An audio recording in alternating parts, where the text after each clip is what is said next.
ಲೇ ನಿಂದು ಬಾಡಿನ ಗುಜ್ರಿ ಗಾಡಿನ ನನಗೆ ಅರ್ಥನೇ ಆಗ್ತಿಲ್ಲ. ಲವ್ ಮಾಡ್ತೀನಿ ನವ್ನ ಲವ್ ಮಾಡ್ತೀನಿ ಅಂತಿದ್ದಲ್ಲ, ಇವಾಗ ಇದಕ್ಕೆ 50 ಸಲ ಹೋಗಿ ಬಂದಲ್ಲ ಬೆಳಗ್ಗೆಯಿಂದ. ಹೆಂಗ್ ತಡ್ಕತಿದ್ಯೋ ಭಗವಂತ, ನಿಂಗೆ ಕಂಡಿದ್ರೆ ನೋಡಿ ಅವಳಿಗೆ ಸ್ಟಾಪ್ ಮಾಡಪ್ಪ. ಮಾತ್ರೆನೂ ನುಂಗಾಯ್ತು, ಅಡುಗೆ ಮನೇಲಿರೋದು ಮೆಂತ್ಯ ಆಯಿತು, ಜೀರಿಗೆ ಆಯಿತು, ಮಜ್ಜಿಗೆ ಆಯಿತು, ಮಾತ್ರೆನೂ ಆಯಿತು, ಎಲ್ಲ ಮದ್ದು ಕೊಟ್ಟಾಯ್ತು, ಯಾವುದಕ್ಕೂ ನಿಲ್ತಿಲ್ಲ, ಸ್ಟಾಪ್ ಆಗ್ತಿಲ್ಲ. ಬೇದಿ ರೋಗಕ್ಕೆ ಆಪಲ್ಲೇ ಮದ್ದು. ರಾತ್ರಿಯಿಂದ ದೇವ ಒಂದೇ ಬೇದಿ, ಏನು ಮಾಡೋದು ನನಗೆ ಅರ್ಥನೇ ಆಗ್ತಾ ಇಲ್ಲ ಫ್ರೆಂಡ್ಸ್. ಯಾರಾದರೂ ಸ್ವಲ್ಪ ORS ತಂದು ಕಟ್ಟಿದ್ದಿದ್ರೆ ನನಗೆ ಚೆನ್ನಾಗಿರೋದು ಫ್ರೆಂಡ್ಸ್.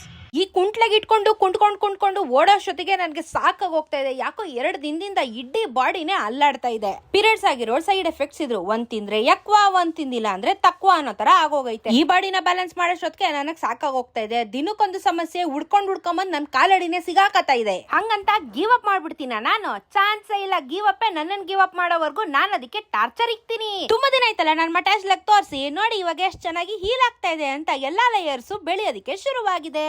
ಇನ್ನು ಇಷ್ಟ ದಿನ ಮಂಡಿ ಶೇಪ್ ಇರ್ಲಿಲ್ಲ ಅಂತಿದ್ನಲ್ಲ, ಈಗ ಫಿಸಿಯೋಥೆರಪಿ ಮಾಡಿಸಿದ್ಮೇಲೆ ಮಂಡಿ ಶೇಪ್ ಕೂಡ ಬರೋದಕ್ಕೆ ಶುರುವಾಗಿದೆ.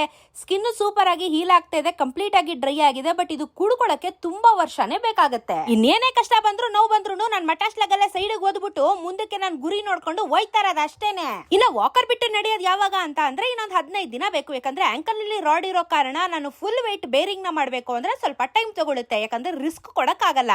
50% ವೆಯ್ಟ್ ನ ಕೊಟ್ಟು ಇವಾಗ ನಡೀತಾ ಇದ್ದೀನಿ. ಬಟ್ ವಾಕರ್ ನ ಬಿಟ್ಟು ನಡೆಯಕ್ಕೆ ಇನ್ನೊಂದು 15 ದಿನ ಬೇಕಾಗುತ್ತೆ. ಆಂಕಲ್ ಫ್ರಾಕ್ಚರ್ ಆಗಿ ರಾಡ್ ಪ್ಲೇಸ್ ಮಾಡಿದ್ರೆ 3 ಮಂತ್ಸ್ ಅದಕ್ಕೆ ರೆಸ್ಟಿಂಗ್ ಟೈಮ್ ಕೊಡ್ಲೇಬೇಕು. ಯಾಕಂದ್ರೆ ಫುಲ್ ವೆಯ್ಟ್ ನ ಕೊಡ್ತೀವಿ ಅಂದ್ರೆ ತುಂಬಾನೇ ಪ್ರೆಷರ್ ಆಗುತ್ತೆ. So take it easy. ಇದ್ರ ಜೊತೆಗೆ ಫಿಸಿಯೋಥೆರಪಿ ಕೂಡ ಸಿಕ್ಕಾಪಟ್ಟೆ ಇಂಪಾರ್ಟೆಂಟ್. ನನಗೆ ಪರ್ಸನಲಿ ಒಳಗಡೆ ಏನೇ ನೋವು ಇರ್ಬೋದು, ಆದ್ರೆ ನಾನು ಎಕ್ಸರ್ಸೈಸ್ ಮಾಡೋದನ್ನ ಮಾತ್ರ ಮಿಸ್ಸೇ ಮಾಡಲ್ಲ. ಯಾಕಂದ್ರೆ ಇವಾಗ ನನ್ನ ಮಂಡಿ 85 ಡಿಗ್ರೀಸ್ ಬೆಂಡ್ ಆಗ್ತಾ ಇದೆ. 120 ಡಿಗ್ರೀಸ್ ಆಗಿದ ತಕ್ಷಣ ಮೆಟ್ಲಿಡ್ಸೋದಕ್ಕೆ ಶುರು ಮಾಡ್ತಾರೆ. ತುಂಬಾನೇ ಇಂಪ್ರೂವೈಸ್ ಆಗಿದೆ. ಫಿಸಿಯೋಥೆರಪಿ ಮಾಡಿರೋದ್ರಿಂದ ನನ್ನ ಬಾಡಿಗೆ ಸ್ಟ್ರೆಂಥನಿಂಗ್ ಕೂಡ ಬರ್ತಾ ಇದೆ. ಒಂದೊಂದು ಮೂಳೆನೂ ಯಾವ ಲೆವೆಲ್ ನೋವುತ್ತೆ ಅಂದ್ರೆ, ಬಟ್ ಈ ನೋವು ಮುಂದೆ ನನಗೆ ಖುಷಿನ ಕೊಡುತ್ತೆ. ಯಾಕಂದ್ರೆ ನಾನು ನಡಿಬೇಕಾದ್ರೆ ಈ ನೋವೆಲ್ಲ ನಂಗೆ ಮರ್ತೋಗುತ್ತೆ. ಇಷ್ಟೇ ಕಷ್ಟ ಆದ್ರೂ ಪರವಾಗಿಲ್ಲ, ಗಿವ್ ಅಪ್ ಮಾಡೋ ಚಾನ್ಸೇ ಇಲ್ಲ. ಹೊಸ ವರ್ಷದೊಳಗಡೆ ನಾನು ನಡಿಬೇಕು ಅನ್ನೋ ಟಾರ್ಗೆಟ್ ಇಟ್ಕೊಂಡು ತುಂಬಾ ಚೆನ್ನಾಗಿ ಹೀಲ್ ಆಗ್ತಾ ಇದ್ದೀನಿ. ಯಾಕಂದ್ರೆ ಸೆಲ್ಫ್ ಕಾನ್ಫಿಡೆನ್ಸ್ ತುಂಬಾ ಇಂಪಾರ್ಟೆಂಟ್. ನೀನೊಂಥರ ಹೆಣ್ಣುಲಿ ಇದ್ದಂಗೆ,